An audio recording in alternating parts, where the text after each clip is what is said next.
दुअरे अमिता दुल्हे बहुली हले ठाड़ हो।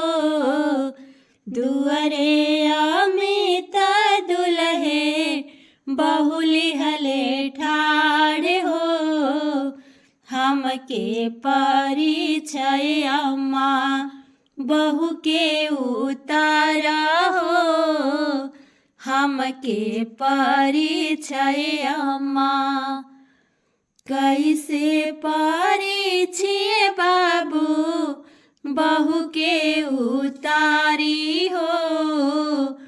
कैसे परिचय बाबू बहू के उतारी हो। शुभ दहिया छूटी गईली तुहरे ससुरारी हो। शुभ दहिया छूटी गईली। दुअरे अमिता दुल्हे बहुली हले ठाड़ हो। दुअरे अमिता दुल्हे बहुली हले ठाड़ हो। हमके परिचय भाभी मंगिया बहोरा हो।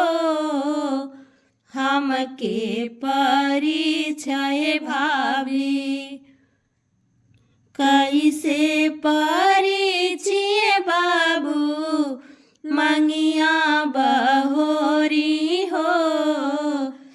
कैसे परिचय बाबू मंगिया बहोरी हो। शुभ से नूरा छूटी गईला तुहरे ससुरारी हो। शुभ से नूरा छूटी गईला।